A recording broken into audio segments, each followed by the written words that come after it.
Real stories, real feels. Welcome to Kwento Overload. Kwento mo, kwento ko. Hello! What's up mga kapodcast? Welcome sa tambayan ng kwentuhan at kulitan where real talk meets good vibes. Ako si Emil and kasama ko ang tropang walang preno sa tawa at talakayan. Ready na ba kayo? Kasi ready na kami. Hello, Mami Jane. Hello, good evening, good afternoon, good morning kung nasan man kayong lugar sa Philippines or kung sakali man nasa abroad. Welcome to our first podcast. Ang ating podcast ay introduce kami. Let's call on Ren. Hello! Good morning, good afternoon, good evening sa buong mundo. Samahan nyo kami habang kami ay nagkikwentuhan dito. Kahit na anong kwento, pwede namin isalang. Pero for this day, meron tayong pagkikwentuhan. Later on, sasabihin ni Rob yan. Hi, good day everybody. Ako nasa Moreno Palo. This is Rob. I'm also from Manila. Then it's our pilot episode today and we'll be discussing, aside from introducing mga sarili namin sa inyo for the first time, but we'll be also discussing a different topic which abangan natin later. Okay guys, are we ready? Ready tayo? Are you ready? Ready na? Of course, you're ready. Okay. So, this is our first pilot, right? So, first episode natin. So, ano lang is, what's your first impression muna sa atin lahat? Arnie, old friend of mine way back. Then, sabi ko na una is, magaling kumanta to. Grabe. Bola lang yun actually. Magaling kumanta siya actually. And si G, medyo seryosang tingin ko rito. And also with Emil. Si Emil naman, yung unang tingin ko rito pasok is, sabi ko, iba ang training ito kasi nakita kami sa isang app na puro kanta ang ginagawa namin. Kaya sabi ko, nakirinig ko, wow, iba ang training mo. How about you, Remy? Thank you. Ano ba? Okay, my first impression sa inyo guys. Unahin ko na yung na-surprise ako nung nakilala ko. Unahin ko na si Jing. Oo, kasi nung first time namin na nag-meet, actually online lang din sa isang platform where we sing, we do some entertainment, some discussions na rin. Na-amaze ako kasi parang napaka-intelihenteng tao. Charot!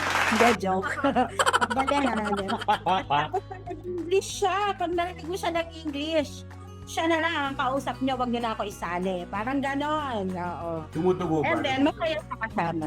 Masaya siya kasama, lalo na pag kumakanta kami. Kasi it's not just singing, may entertainment din. So, tawanan lang, ganon. Kaya we enjoyed talaga. That was during COVID days pa. And then another, first impression kay Emil. Ayun, yan na nga.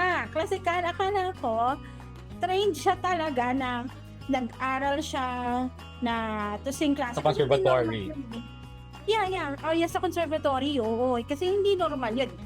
Kami nga kumakanta, kailangan aralin, diba?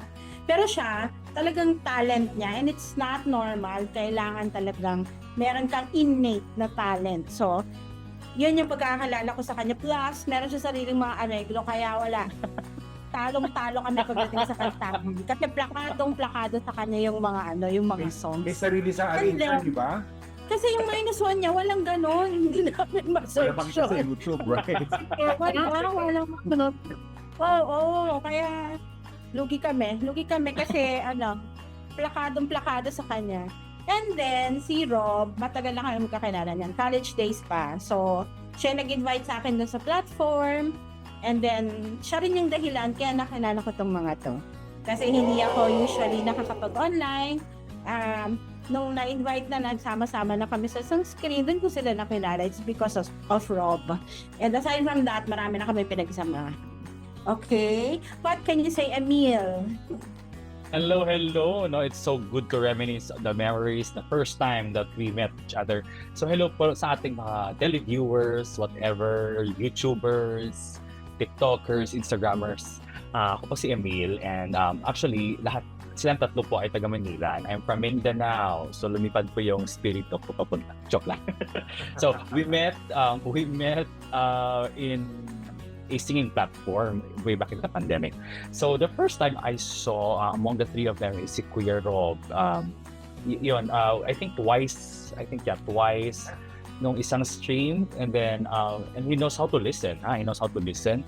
And I think the first time or second time I sang a song, it was This Is the Moment. And then yung komento niya was that iba yung areglo nga. Kasi areglo nga, totoo naman talaga yung sinagit. Pinaghirapan ko po yun mga kapatid na, pagbayaran. So, bastos naman. Nag-ipon talaga ako ng gano'n. So, he knows how to listen. So, and then I heard him also open his mouth and sang, songs that are, I always listen, the 90s songs, New Colors, and those are the jam to me.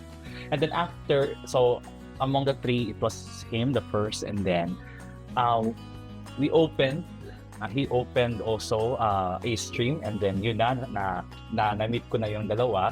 So first na impression ko si Mami Ren. So yun nga si Mami Ren. During that first stream with the four of us, so nag-i-invite kami na kung sino yung aakyat to show their talent. Makita mo talaga sa, di ba? The stand, sa may stands, yung posture ng pag-upo, sa pagkanta. So, ang galing talaga yung bumuga talaga siya. Akala ko, kasi yung common denominator namin, classical singing, choir. So yun, kaya din niya palang makipagsabayan sa biritan. At saka, kinanta yung famous, aria, Queen of the Night nila ni Miss Lucia. Yun talaga. I was so, amazed, with that kind of singing, may pa-aria-aria and then birit-birit yun. And then, next is si Mami J. Yun, very tactful, very prim. So parang ano ba to? So parang, okay, I have to make me guard my mouth kasi baka kala ko anytime if I will open my mouth, baka makakaano ko. So later on, I just knew that ito pala, kalugan pala kami, puksaan pala to, quartet namin. So, okay lang pala. And then, lumipat ako ng Manila and then I was able to meet them. So, yun. That's my story with them. Actually, first impressions last talaga. When I met first si Rob, umakyat din ako sa isang platform, same singing. Siya ang hinanap ko kasi a friend of mine, went to this platform, singing platform. And I remember he really sing everywhere. Very well siya. Galing din pala ng kanyang, kumbaga ever proven ko na siya na singer. And with that, akala ko to seryoso rin. So, hindi ko na-expect na mas magulo pa pala sa akin. So, kung magulo ako, mas magulo yan. And eventually, pinakilala niya sa akin yung dalawang friends sa baba. They are all in a group thing with this classical music. And singing and everything. So, from Rob, I was able to meet Renee. And then from Renee, talagang amazed ako rin gaya nung agree ako doon na nagsusolo yan eh. Sumusolong birit yan to the last. To the point diba?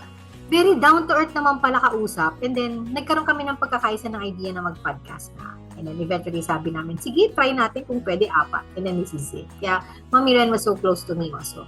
Very clear yung aming mga ideals na dito tayo. And we like each other a lot. Nagkaroon din kami ng one-to-one thing ng sharing of ideas. Kasi, we are in this field. And then I have Emil. Emil went up again also nung pinakilala sa amin ni Rob. And the opera that I did. Yeah. Grabe yung, alam mo, pwede kang bumaba yung lakcho mo na mawala na. Kakakinig lang sa kanya. Buong buo and everything. Yung show, pwedeng kanyang-kanya lang. Kaya niyang tapusin. And knowing that Lea Salonga yata, kayang-kaya yung sinabi. Mga artist na pinupunta mo pa sa Manila, mga concert na kung sino-sino. That's why na kasama ka rin namin sa Manila. In a year time, yun nga ang bonding nating 4 because of that. So first impression is a very kind person, very down to earth. And I love the singing person talaga. Singing na, inspired ako sana ganyan din ang boss. Pero ang taas niya, super taas. Ayun, bakit yun? Grabe, maybe try natin one time siguro bonding natin, manood tayo ng concert. No? Magkakasama tayo. One concert. Doon tayo sa bleachers. Masyadong mahal sa baba Our first meeting. So this will be our topic is, so today is, ang topic is unang kita. So, bagay na bagay, this is our pilot episode. So, when you hear unang kita, ano ba yung mga ma-associate natin sa unang kita? Emil, when you say unang kita, how do you meet new friends sa labas aside from us sa aming tatlo? Nung panahon mo ba or meron kang tulad nung amin inabot namin yung pen pal, kung gumagawa ng sulat, you make friends using the old-fashioned way, the conservative way. Oh, I'm already a millennial. So, okay, I think although I was able to know the stories before of my mother, my father, how they met. Pero sa akin, I met my friends through Instagram, social media. Kayo ba? Facebook. Facebook, Maganda yan. Facebook, yeah. Pwede ba mag-meet sa Instagram? I mean, you follow each other, and then kasi you have to find the niche, no? I mean, like, ano ba yung gusto mo? If you're a fashionista or if you're a singer, so ako I follow some of singers that I admire, taga Manila pa talaga. So, binadayo ko talaga. So, I think it's hitting two birds in one stone, di ba? Like, having coffee while learning as well. Hindi nga lang romantic. Pero, get to know the person, how, to me, kasi I'm really into singing. So, yun. Social media. Kayo ba? Sino sinusundan mo? Teka, ang tanong, balik ako sa tanong mo kanina, yung first meeting, tama ba yun? Oo. Kapag yung paraan, naku, ang layo kay Emil. Kaalaman na to. Magkakabukingan tayo. Kailangan na to. Oo, kasi wala pa noong video call, wala pang camera ang mga cellphone. At wala pang cellphone. Texting, Masaya wala kami kasi nag-crossover kami, di ba? Ano year ba ang cellphone? Natin. Ano year ba ang cellphone? Ano year ba ang cellphone? Nagtatrabaho na ako noon. Late 90s, no? Late 90s yung mga malalaki. Dinaanan yan may Umalik sa nakaraan, bang hirap magbilang? Marami. Tapos ang telepono noon, yung yung may nakaganon, tapos daladal. Hindi mo naman madadala yung kasi nasa bahay lang. Tapos may telephone party wire. line. Alam mo ba yan, Emil, yung party line? Hindi ko yun. Alam ko yung kulot. Party line or cross line? Cross line ang tawag dito, way back, di ba? Cross line. Party line! Iba pa si party line. Parang kahati mo siya sa linya. Kaya kung para mas mura ang Ayun rate mo, may party line, hindi mo solo. parang noong panahon, wala ka naman choice. Parang laging may ganon. So, mabalik ako. Teka, bukod pa dyan. Ang dami kayo kwento. Ang dami kasi henerasyon ng dinahanan. O yung unang-una na lang, nung batang-bata pa si Isabel, ayan, na-encounter ko yung, may gusto mo kayo sabihin, baka kasi matapos ko na tong podcast, ha? Basta ito na lang yung part ko, kayo na sa iba, alam ko marami kayo si-share. Naranasan ko na yung radio. Yung pare-pareho kaya ng frequency. May nag-introduce lang sa akin. Wala akong radio. Pero ang sabi lang, in-introduce ako. At magkikita, no? Ano mo ako ng tawag? Eyeball. Mag-eyeball. Mag-eyeball. So, yun na yun. Tapos, anong suot mo? Ganito. Ang suot niya, ganyan. Oo. Siyempre, iibahin ko yung akin. para hindi para akong unang Pwede klaro. Siya yung magsuot ng tama. Ako yung para alam ko na kung tatakbo ko, hindi. Hindi ba? So, yun yung isang paraan noon. May masashare ba kayo? Si Jing, baka meron siya. I think makaka-relate ako kay Ren. Halos pareho kami, no? Yung love letter passing, sa kakilala. Papas ka ng love letter, pwede pa din. Just to meet a person na gusto mo siyang makilala. Yung uso pa yung may books. Isa-isa mo. Pwedeng... Stationary ba yan? Stationary? Stationary ba yung love letter? Pagandahan ng stationary nung time namin. Pabanguhan. May bangong special paper pa yon for the letters. Same as Ren, meron akong radyo. Nagda-radyo ako, nag-DJ pa kami. Kami pa yung talaga alam namin yung mga codes are. Memorize mo ba yung Q codes? Saka yung mga meron akong call sign. O, di ba? Wow, galing! Inabot ko may call sign. Tsaka inabot ko rin yung party line na telepono. Totoo yun, wala pang cellphone doon. At kung gusto mo talaga makipag-eyeball, true din yun na magsusuot ka ng ibang damit para wag kang makilala ikaw yun. So, may eyeball din yun. Ako, so unfair naman yan. Hindi ko tinry talaga mag-eyeball. Pero, Yung bang magsasama ka ng friend mo just to make sure na hindi ka nag-iisa pag nakipag-eyeball. Para kung makita mo gusto mo, o umalis ka na, pwede na kami nalang maiiwan dalawa. Pero pag ayaw, Okay. wala na lang kayo without telling the other person, ayaw, wala hindi kita nakita and so on. So maraming excuses. Hindi niya inabot. Oo. Hindi na. Bakit mahirap sa panahon ni Emil kung inabot niya yon? Sasabihin niya, Ano ba? Bakit? magkita tayo sa kabilang bukid. Nagkaminda na. Ewan ko Walang Ayun, mall eh. sige. Walang mall nung panahon na yun. Yung way back. Doon tayo magkita sa bukid din ganito ni Kaano. Sa Uy, kabilang alam mo ba, bukid. May kakanin. Kakanin. May Parang kakanin. meron kang grupong Anyway, guys. So, meron tayong mga may mga So, ganyang mga experience tayo, di ba? Sa akin ba nung panahon na, hindi, magkaka-age naman tayo. Grabe, magkaka-age daw tayo. Naabot ko din yung radio, sabi ko naabot din yung sa telepono, yung pen pal around the world, yung mga naging friends din ako na from hindi taga Pilipinas, mga dalawa siguro. Papadala rin sila ng mga pictures nila. Nung kapata mo, mga 16 ka, 15, 14, mga gano'n. Natry ko yun eh. I forget lang kung anong pangalan nung ano na yun. You really have their address, tapos gagawa ka talaga ng sulat talaga, old-fashioned na sulat. Then you want to send it to them, then magbabalik sila, then magiging friends kayo. What can you say, opinion nyo about meeting that person sa using an app? How about you? Using an app. What's your opinion about this? Na, if I want to find a new partner, so what can you say about this? Ano opinion nyo? For meeting a new app. Kasi alam ko, meeting ngayon, sa generation ni Emil, meron sa Facebook ng dating app. It's one, no? If you want to do a dating app. And there are other platforms like, hindi ako familiar, pero meron ako narinig, siyempre, yung Tinder, Christian Cupid, Cupid.com, mga ganyan. So, what can I say about it? It's a trial and error things. Kahit saan ka naman may risk siya. For me, I find that there's a risk.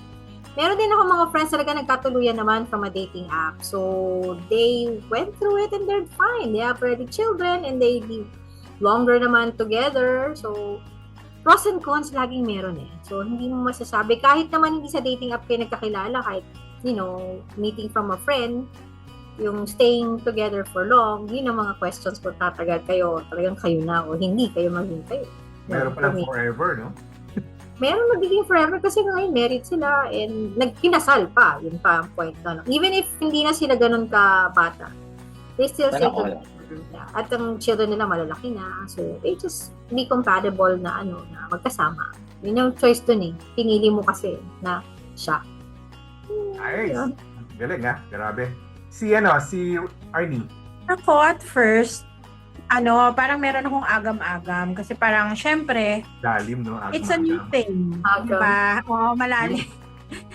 It's a new thing and hindi ako sanay doon. So parang nandun pa rin ako sa conservative na dapat magkita para mas makilala ninyo. Pero as time goes on, meron akong mga nami-meet na mga kaibigan na nagkakaroon sila ng kakilala, partner, date, using the app. Mas na-open siya. So, ang akin lang, you just have to be responsible. Dapat alam mo kung hanggang saan yung limit mo.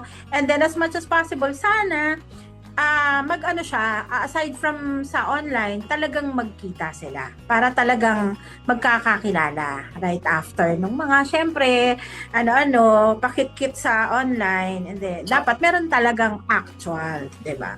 Talaga yun. Kit-kit muna. Okay, so I think we have, somehow the same answers, the pros and cons. Yeah, it is true. It has been said that we should be a responsible user of social media, especially profiling. I mean, what I'm saying is that ako as a person trying to look for friends online, in myself na what I see in social media, everything is not true. And, it's just simple to masquerade whatever life you have. So, diba, if you want someone, or perhaps if you're in the romantic aspect, looking for someone, maybe you would want to choose someone honest. Kasi di ba, it's very social media is very superficial. You can just do whatever post. Maybe you can get something from Pinterest and it's not your house or yeah, it's really in the person to really know, or the gut feeling. Kasi it will lead to the second one, catfishing. And I don't want that to happen to my friends. You know what, catfishing, this is a term in the millennial na may persona siya na you thought that person is using that gwapo yun or maganda, tapos hindi pala siya. And then, ang galing mambola, and then you were investing your time 3 months. Oo. Kasi bang picture Tapos- nakalagay? Oo, iba. Oo, profanity yun. Catfishing yun. Then, and ikaw nakapag-invest ka na ng feeling. Yun nga din sabi ni Mami Renena, di ba? Na it's really good that you will meet. It's not just like invest your time for 3 months and then yun, that was boom. Pag makita mo in person, di pala ganun yung sa expectation mo. So wala, parang it's a waste of time. And talamakin ngayon. So I think yung tip na ibibigay ko sa ating mga manonood or nakikinig na ako, whenever I meet, romantically speaking, first, second day, hello, age, sex, location, wherever you are. And then once na feel ko na sincere naman, tumatawag talaga, video call talaga ako to validate whether the profile picture is really the person I'm talking to. Kasi so, people are, some people are just there for tripping, power tripping. So wala. Hindi naman, I don't want that to happen. So, yun, it comes with really great responsibility and you should really know the terms and agreements of that. If nare-record ba? Kasi di ba may iba naman mga users na, So, you should know if the data are collected or whatever. Oo. So, I think that's my share for this. How about you, Kuya Rob? Yes, Emil, I agree with sa mga sinasabi mo. Actually, ang daming topic eh. Ang dami kong gustong itanong sa inyo. Going back, yung sinabi ni Emil, actually, I agree. It's still sa atin pa rin kung paano tayo pag-iingat natin. And we can make use of those mga sa social media to meet people. Then probably use it. Right?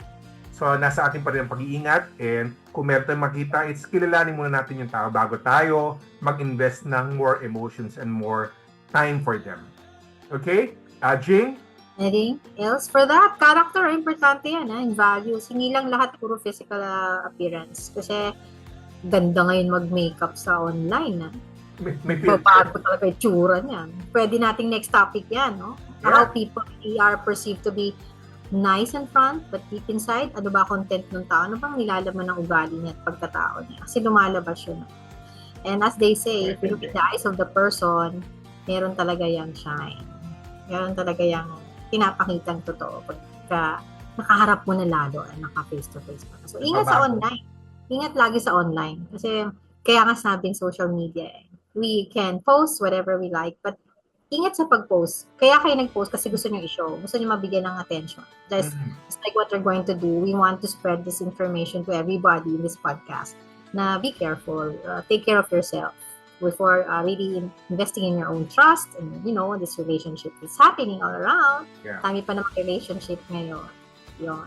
Practice. Ren, how about you? Oh, wait. Sige. Wait lang. Kunwari mga ka-age nila Emil, ganyan. Yung mga, alam mo na, yung mga matured na, ganyan. So, iba kasi yung advice ko doon. Ang advice ko kasi doon, huwag kayong matakot. Lalo na, if you're of, age na, yung tamang edad na, no? Kasi, I understand and I believe na you know what you're doing, na pag-aralan nyo na yan.